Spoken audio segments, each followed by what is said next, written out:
Thanks so much for joining us for this special edition of Bloomberg Daybreak. The U.S. stock market closed for the Good Friday holiday.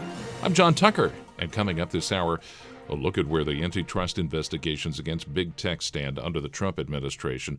We're going to speak with Jennifer Rie, senior litigation analyst with Bloomberg Intelligence. Plus, we have seen our share of market volatility so far this year.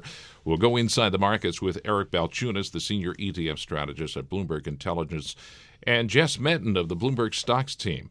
But first, we're going to focus on the future of Fed Chair Powell and what's in store for the economy amid the trade wars. We're pleased to welcome Bloomberg International Economics and Policy correspondent Michael McKee and Stuart, U.S. economist with Bloomberg Economics.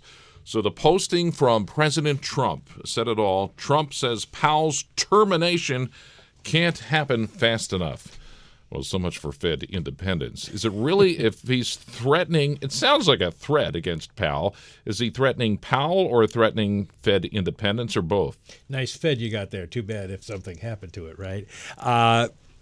In theory, he's threatening Powell, but does he really mean termination in the sense of I'm going to fire him?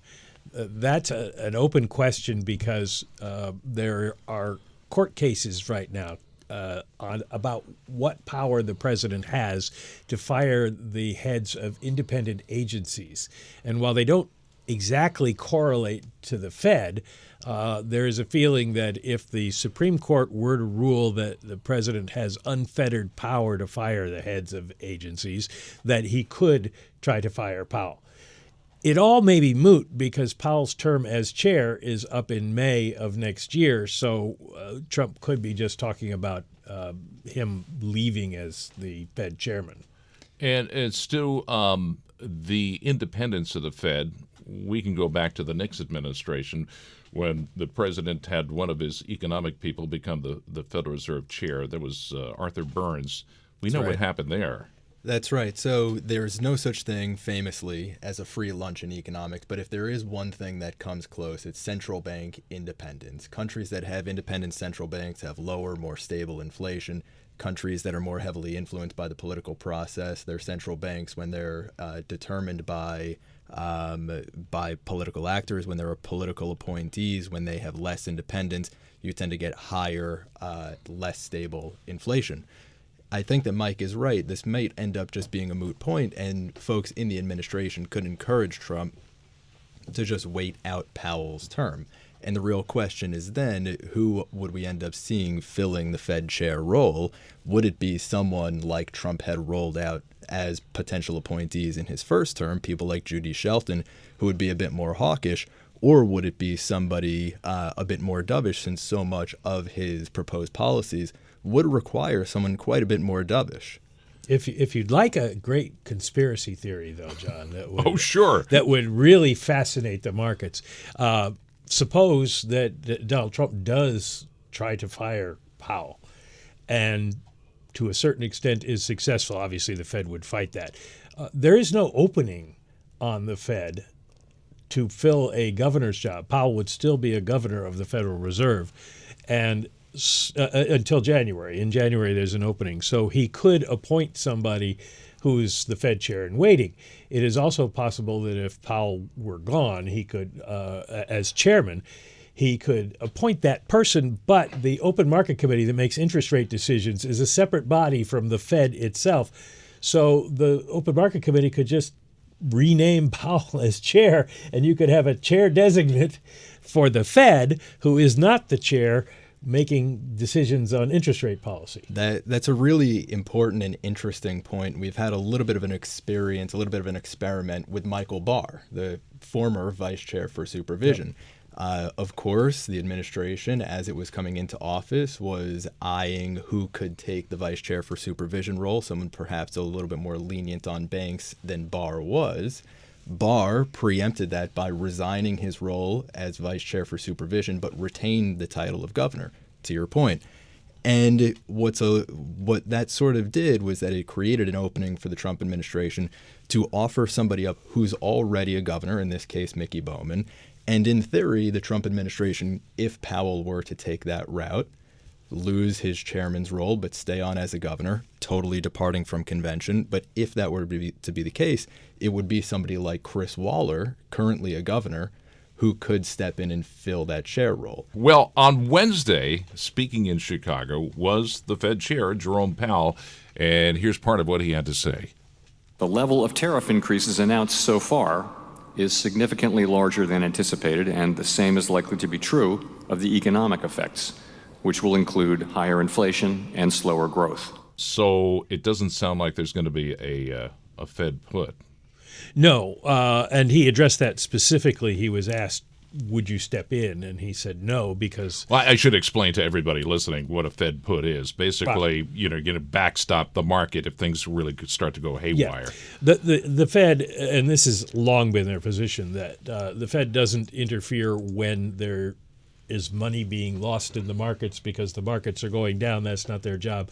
But if trading is interrupted, if there is a systemic problem, if there are all sellers and no buyers, as we saw, if there's a problem with the plumbing, right, he's going to come in with a wrench. The Fed would do something to open the pipes, but no, they're not going to rescue the markets. And his suggestion that inflation is going to be worse because the tariffs are worse just tells the markets that the Fed's going to be very slow to think about cutting rates in the future, which is why we saw an additional reaction after the markets were already down on Wednesday.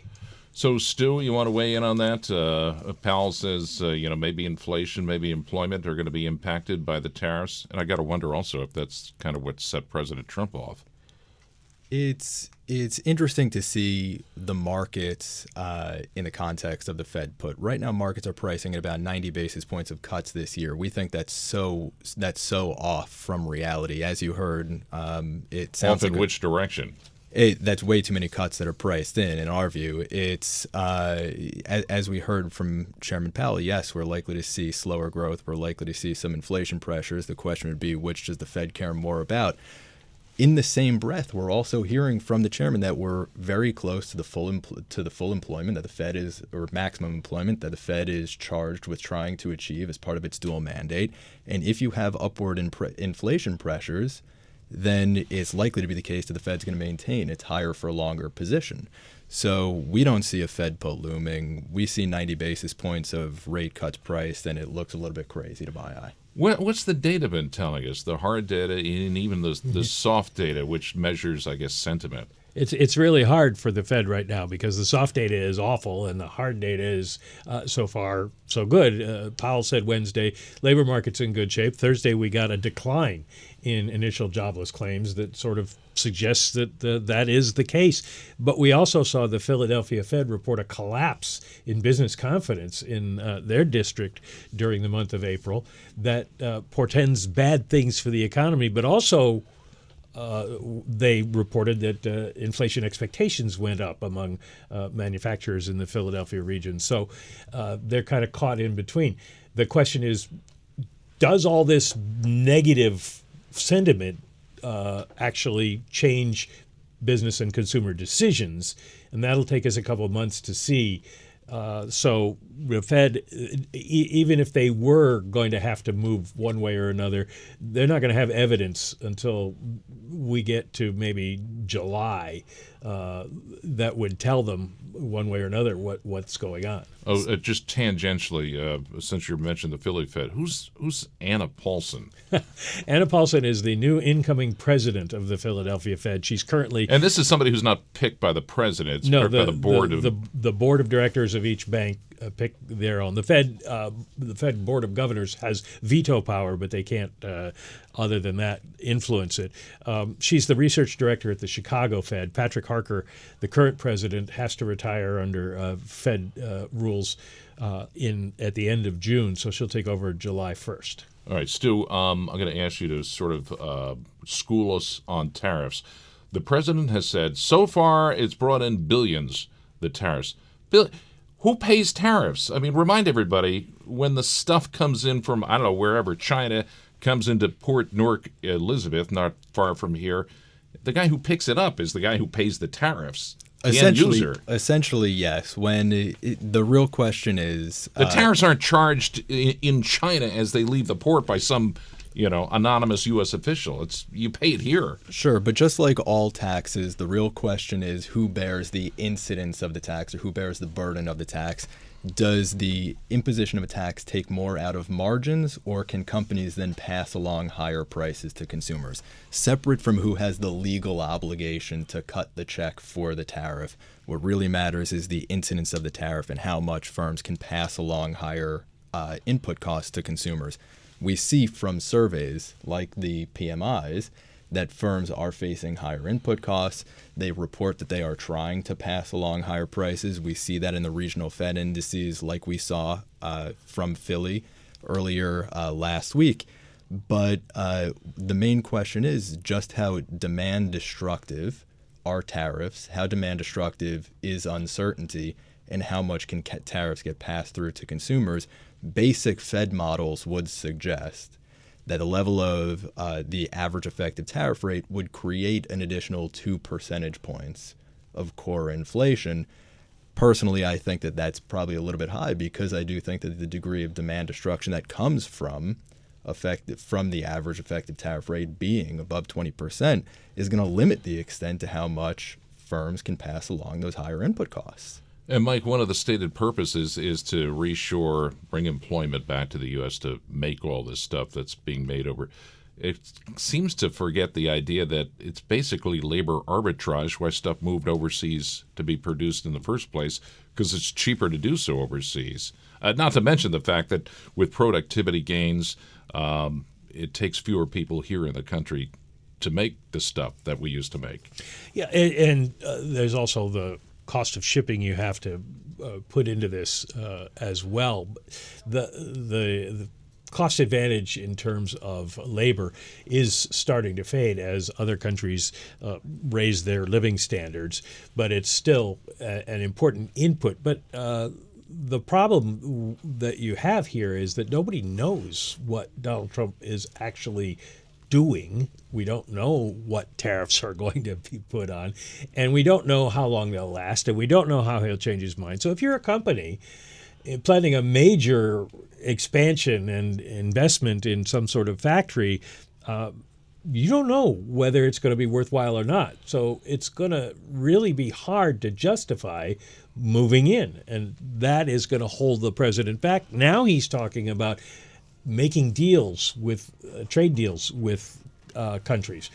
That's not going to bring any factories back. All right, thanks to Bloomberg International Economics and Policy correspondent Michael McKee and Stuart Paul, U.S. economist with Bloomberg Economics. And just ahead, a look at how the market volatility is impacting the retail investor in the world of exchange-traded funds. It is 20 minutes past the hour. This is Bloomberg.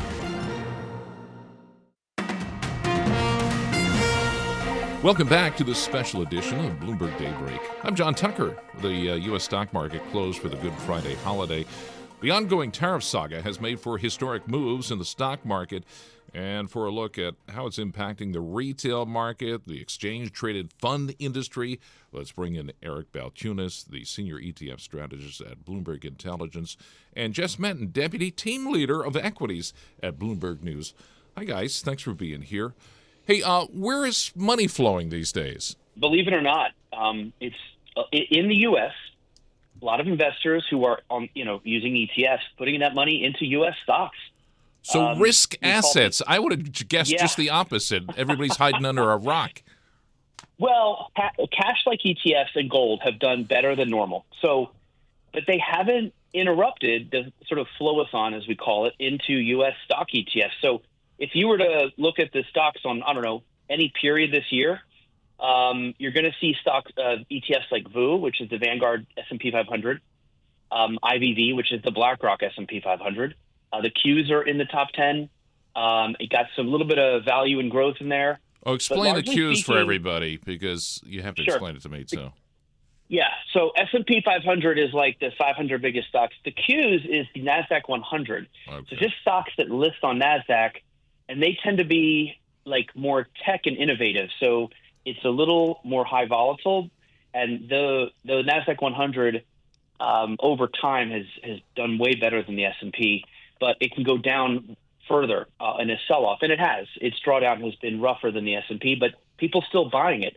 We got about $10 billion into both the Q's ETFs. So I think what's going on is this. Over the last 15 years, the trading crowd has been rewarded for buying the dip. And so they are buying the dip still. And there's been a couple days in this tariff tantrum where the dip has worked. There's like a huge run up. And so those, quick boosts up into these down weeks or days are going to keep them coming back. And then the retail crowd, the sort of buy and holders, I think a lot of them over the years have just thrown up their hands in terms of market timing. I think they're just like, I can't time this stuff. I mean, after COVID, like who could have timed the Fed buying ETFs and the market rallied and had a good year? So I think a lot of them are like, I'm tuning out. I got a good, cheap ETF. I'm just going to dollar cost average till the sun goes down and I retire. And that's that. And so we call that the Vanguard put, in that in a market that's going down, there's the Fed put that they might step in. Now there's the Trump put that he might reverse. But we also have the Vanguard put. There's just a bunch of retail investors who are just going to buy no matter what. And it does help buffer these downturns a little bit. Jess, are you seeing kind of the same thing? What's your perspective sitting at the equities desk? That's right. We like to look at the individual stocks as well, that I'm sure Eric looks at too. And Emma Wu over at JP Morgan, she heads up their derivatives strategy, and she always collects a lot of great data for individual shares, especially when it comes to retail specifically and what they're buying. And we've begun to see more of a divergence here in two particular popular names that we constantly talk about. So if you look at the inflows recently into Tesla, those are still going into records, whereas the outflows from NVIDIA, those are reaching record levels too. So you're seeing those going in opposite direction. The reason it's important is because typically when I'm talking to fund managers, they're keeping a close eye on their clients and what, especially on the retail side, what they're willing to let go of and what they're not willing to let go of, because you can use that as contrarian indicators. Because for a while, especially the last 2 years of the AI boom, of course, people were going to continue to pile into shares like NVIDIA, and it's still, of course, well off of its record reached just earlier this year because it's been on up and up the last few years. But now you're starting to see that shift a bit with retail versus Tesla, though. People are still piling in despite that stock being well off of its all-time high back in December. So that's what you're seeing, a divergence there. So it's going to be interesting to see how that impacts its stock price, because typically and Eric can talk more about this, people like to talk about when retail sort of throws in the towel, if that can be contrarian, and that's kind of the bottom overall for the market. But of course, I'm sure he remembers, like in the depths of COVID in 2020, everything happened so fast where retail investors didn't have time to make a lot of changes, and then they ended up not necessarily throwing in the towel and getting that call right. You also look at who's investing in their own company. Corporate insiders. Yes. What are they doing in these troubled times? And the reason we look at corporate insiders, because there's a variety of reasons that they could still buy. But if you have a situation like this, especially with the broader market in a correction, and even the NASDAQ 100, obviously in a bear market, you want to see what are corporate insiders doing? Are they still continuing to buy more of their stock? Because that can give you confidence of what they see for their businesses as well as the economy. And you're actually seeing that happen right now. So corporate insiders still scooping up shares of their own companies at the fastest pace in about 16 months. So that would have been when the S&P was last in a correction in the fall of 2023. So that is something in the nearer term that's giving investors and portfolio managers more confidence that corporate insiders are doing that. Hey guys, active versus passive investment management.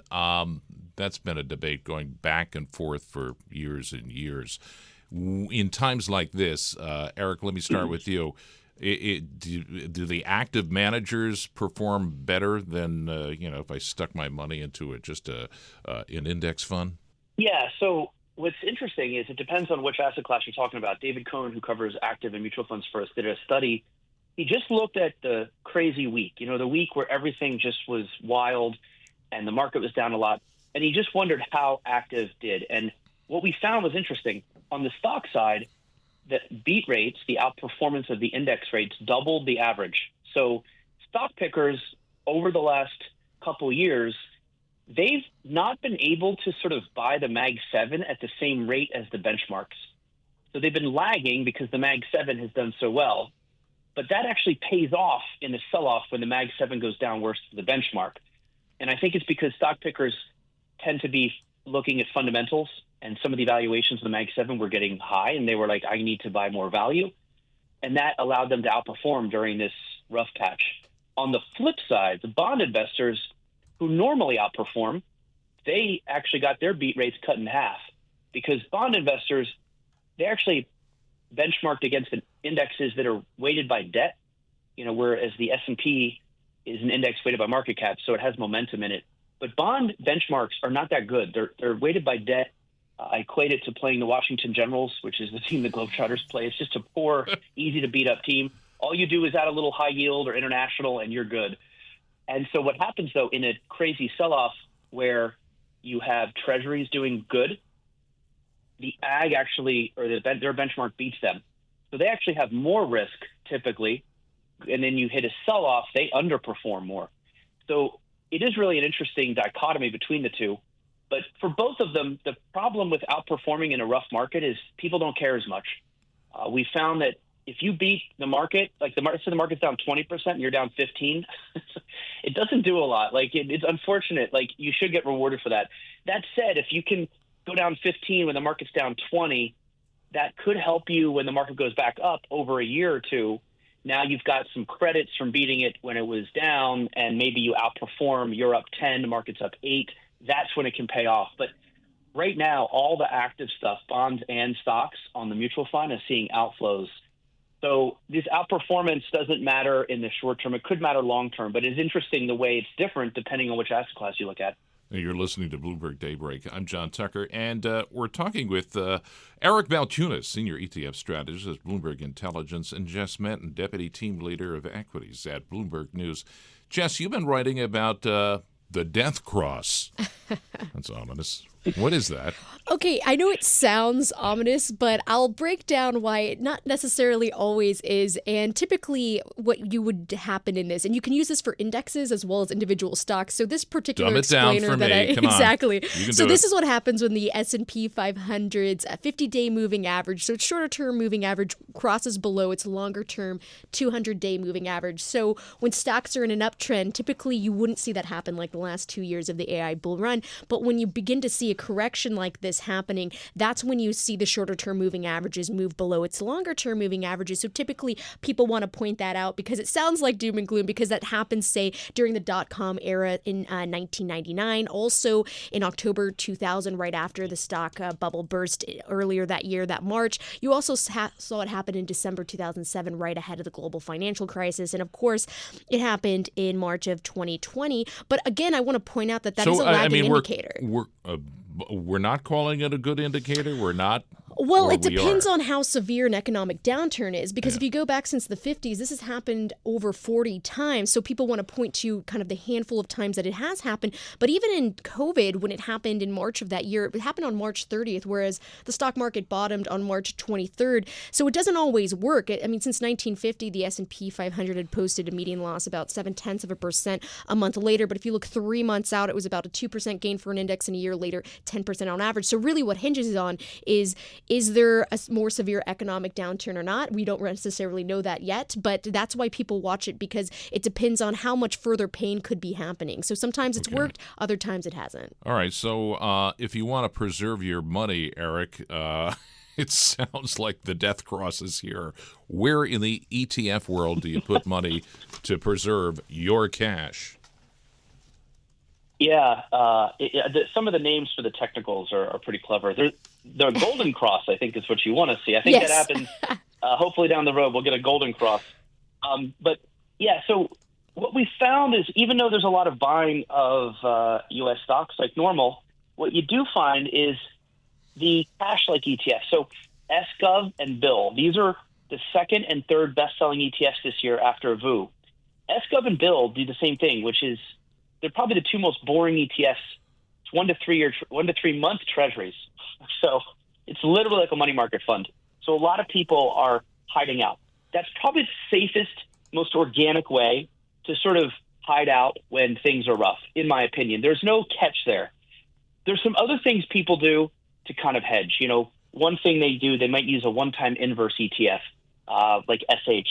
That we have seen people do, but there's a little bit of volatility drag that can corrode your investment long term. So you kind of have to watch that thing. You know, it's not totally natural. Some other people are looking at treasuries, long dated treasuries, but they kind of had a couple days and periods there where they went down with stocks. And this is something that's an interesting point, is that bonds especially as you go along the curve to the mid and the long dated section, people buy those thinking that's the 40 to hedge their 60, but it's become less reliable, especially in 2022. Bonds were down 13%, stocks were down 18%. And so what we found is a lot of people use buffer ETFs now, which are ETFs that are like structured products. They use options basically to target an outcome. So you buy one of these and it will tell you you're only going to go down 5%, no more. Or you take the first 10%, or we'll cover the first 10%. Anything beyond that is on you. Or, hey, no downside hedge. And every one of the sort of situations, you have to give up some upside. So it's basically an option strategy packaged into an ETF. But people like these because unlike bonds, which can be shaky, or these other hedging instruments which have like technical things that corrode your money. Eric, thanks very much. Appreciate it. Eric Balchunas, the senior ETF strategist at Bloomberg Intelligence, and Jess Manton stopping by the studio today at Bloomberg News. Up next, the latest in the government's effort to break up Facebook owner Meta Platforms. 38 minutes past the hour. This is Bloomberg. And thanks for joining us for this special edition of Bloomberg Daybreak. The stock market closed for Good Friday holiday. Hi there, I'm John Tucker. Well, big tech has been in the crosshairs of U.S. antitrust agencies, and so far it's continuing under the Trump administration. Let's get the update on where all these cases stand, and we bring in Jennifer Rie, senior litigation analyst with Bloomberg Intelligence, to go over it with us. Well, let's start with the courtroom drama. It's got it all: a billionaire witness on the stand, smoking gun emails, paranoia, and even cutthroat competition. We're talking Mark Zuckerberg's Meta on trial. It's the Federal Trade Commission, Jen, trying to break up Meta and force it to sell Instagram and WhatsApp. Right. Why is the government going after Meta? I mean, I thought they were kind of hands-off in the Trump administration. Well, I think that's what people expected to happen, but we're not really seeing very much evidence of a hands-off approach when it comes to big tech yet. Meta was first sued during the first Trump administration, and what the FTC is saying is that these acquisitions that Meta made now back in 2012 and 2014, of Instagram and WhatsApp were anti-competitive, that the only purpose for buying the companies by Meta, at that time Facebook, was to just take out a potential competitor, that they were very concerned about both of these apps, that they would eventually grow to become something more like Facebook, and then possibly supplant them in the market, and that they had a strategy to either bury a competitor or buy a competitor in order to eliminate that rival. And that's what they did here. Well, I mean, there's no denying they bought up successful rivals. Sounds to me on the surface, case closed. Well, the interesting thing is that's what makes this case so difficult, because based on the documents you mentioned, these hot documents we've been hearing about, it does look bad. Zuckerberg's emails, yeah. Quote-unquote smoking gun. Right. What did he say in those? He said it's better to buy than compete. I mean, you don't really get more straightforward than that in terms of supporting the FTC's case. But here's the thing. Even if the intent was bad back then, you have to prove more elements than that to win a monopolization case. It's more than just that intent. You have to properly define the sphere of competition. You have to prove the company has a monopoly, and you have to show how consumers were harmed, and you have to show that harm was not outweighed by the pro-competitive benefits. And look at what Meta did after it acquired Instagram and WhatsApp. It put in a lot of resources to what were really fledgling companies at the time that they were acquired. And they have a good argument here that it was pro-competitive. Look, we may have bought them, but we didn't bury them. We grew them. And the judge in this case has to consider also something called network effects. Basically, if you're on this platform, they did all this, it's really hard to go anywhere else. I mean, what are you going to go to, a smaller platform that doesn't have as many users? You need the users. You need to be on it. If a lot of your friends are on it, there is a network effect. But the judge, some of the evidence that's come out is that things have changed over time with TikTok and with X and with YouTube, and that we're moving a little bit away from that network effect need because people are multi-homing and moving around and sharing data and videos and information in a different way. And the judge even questioned whether network effects are as important today as they were 10 years ago. So but wait a second changing here. I just remembered the government approved these acquisitions in the first place. Very good point. They did. So this would send a difficult signal to businesses. Now, legally, they have the right. The laws say the Federal Trade Commission or Department of Justice can go after any deal anytime. You can change your mind. They can change their mind. And they've said, look, times have changed. The industry was different back then when we first looked at these deals. And it was about a 6-month investigation, I think, into the Instagram deal before they allowed it to close. There's no jury here. I mean, how does this work? Just a judge. It's called a bench trial. It is Judge Boasberg, who's been in the news for other reasons. This judge doesn't have enough on his plate? He doesn't catch a break. So it'll be his decision, and he'll first make a decision about liability, whether they're actually guilty, whether the FTC proved its case. If that's the case, he will move on to remedy and decide what is the right remedy. And Jen, we also have 2 lawsuits against Google parent Alphabet. On Monday, we're going to get a remedy on search because there's been a ruling. They were found guilty, so they're going to remedy that coming up. Thursday, we actually got a decision on liability. This comes in respect to the lawsuit that's focused on digital advertising at Google. Tell us about that. What happened? Right. Well, that one was unexpected. This decision on liability was expected a few months ago, and when it didn't come out, everyone was wondering, well, when will it? Came out on Thursday, and it was a partial victory for the Department of Justice. These products that the Department of Justice had challenged are very complicated, right? There are a series of products that Google has that connect digital publishers and advertisers together. And so they're all, software, essentially. And a couple of them are on the publisher end and a couple of them are on the advertiser end. And what Google was basically alleged to have done is sort of manipulate the whole process because fees are taken out for each of these products that are used so that it keeps publishers and advertisers within their whole supply chain, right, to place an ad on a website. So what this judge decided was that Google was found liable for monopolization of what's called the publisher ad server. So it's one of the products on the publisher side. Google actually bought this product. It was originally called DoubleClick. And when Google bought DoubleClick, it obtained this product. Also for monopolization of the ad exchange market. So that's one of the advertiser sides. It's an exchange where they can actually come together to buy and sell ads. And for tying the two of them together. What that means in antitrust is conditioning access to one, to conditioning the access of one to get the other. And that is illegal under the antitrust laws. So that came out on Thursday. And what the judge has said is, okay, here's my decision. The next step is to have a hearing to decide what the proper remedy is going to be. What are we going to do? What do you suppose the proper remedy with this end of the lawsuit? Well, like several of the government lawsuits against the big tech companies, they will seek divestiture, forced asset sale, as they're doing, FTC's doing with Meta, as the Department of Justice is doing with Google on the search case that you mentioned. They will seek that. I don't think that they'll get that here. And the reason I don't think so is because I believe judges are really looking for the most straightforward and kind of non-intrusive way of remedying a problem. And so if the problem is this unlawful tying, let's say, they're told, you have to stop this. You have to make access unconditional. You can't say you must use one in order to get the other. And again, the decision only recently came out, so I haven't had a chance to digest it yet. We're looking at hundreds of pages. But whatever it is the judge found that Google is doing that monopolizes the publisher ad server, she'll really just say, you have to stop doing that.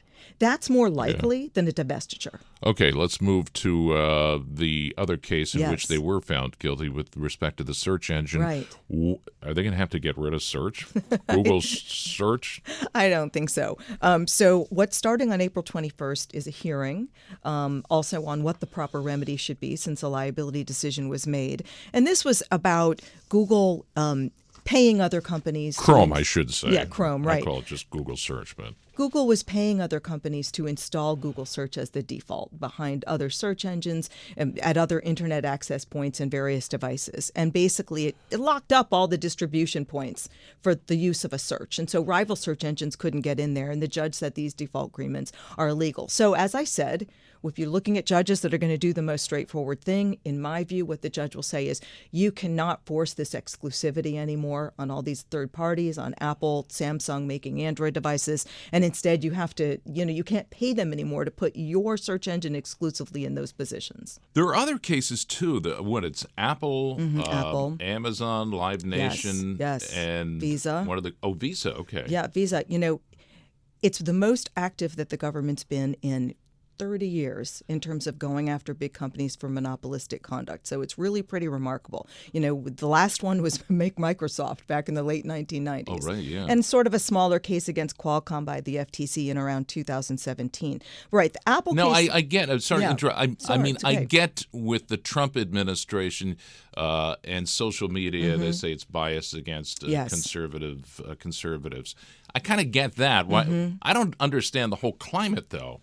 Why it hasn't changed under what we thought was going to be more of a laissez-faire administration when it came to cases like this. Well, I think that there's always been this anti-big tech sentiment amongst mostly the populist part of the Republican Party. You have J.D. Vance, who praised Biden's antitrust authorities, saying he thought that they were doing a good job. And it's for a couple different reasons. I mean, the alleged censorship of conservative content is one of them, but I think in some respects big tech is also kind of considered leftist organization that push liberal ideas that this administration doesn't really agree with, and I think the intent is to continue to be aggressive. Are these other cases strong in your view? No. I actually don't think the case against Apple or Amazon that you mentioned, both very slow-moving, are particularly strong cases. And for those reasons, as those litigations develop and move closer to trial, I do think there might be some possibility of settlements there. Explain, everybody, give us a sort of a primer. When we're talking about antitrust cases, anti-monopolization cases, it is both the Federal Trade Commission and the Justice Department that are in on this. Right. They bring separate cases. They work together. How does that work? They do. They both have authority to enforce the antitrust laws. And what happened, we understand in this case, is that several years ago, I think this was during Trump 1.0, the agencies did get together and they kind of divided up the big tech companies. And FTC took Amazon and took Meta, and the Department of Justice took Google and took Apple. They started investigations of the companies, which then culminated in these litigations. But that is how they work. They tend to talk to each other, say who will take on responsibility. They do the same thing in the merger space. And who are the personalities at the FTC and, beyond the Justice Department, beyond Pam Bondi? Well, we have an interesting situation at the Federal Trade Commission now because it is technically supposed to have 5 commissioners, only 3 of which can be from one party. So normally with a Republican president, you'd have 3 Republicans and 2 Democrats. But President Trump just fired the 2 Democrats. So at this point, we have only 3 Republicans that are running the commission, and it looks like it's going to be that way for some time. The 2 Democrats have filed a lawsuit saying that this firing was illegal, but obviously those things take time to work their way through court. We know about all these cases that you just went over. What's next? Well, I think, at least in terms of new monopolization cases, I'm not so sure anything's going to come along quickly because, first of all, Trump's enforcers took over the FTC and DOJ with a lot of workload. They inherited a lot of cases. They are resource constrained. They've been resource constrained for many years, actually. They can only bring so many cases. And if more mergers begin to be notified and filed, they're also going to have those that they're going to have to review, possibly negotiate settlements, possibly even challenge deals they find to be anti-competitive. So I think, at least with respect to the monopolization space, these are all going to play out. I don't think we're going to see very many new cases. Our thanks to Jennifer Rie, Senior Litigation Analyst of Antitrust with Bloomberg Intelligence. We'd also like to thank Eric Balchunas, Senior ETF Strategist at Bloomberg Intelligence, and Jess Menton, Deputy Team Leader, Equities at Bloomberg News, as well as Bloomberg International Economics and Policy Correspondent Michael McKee, and Stuart Paul, U.S. Economist with Bloomberg Economics. Would also like to thank you for listening. I'm John Tucker. Stay with us. Top stories, global business headlines coming up right now.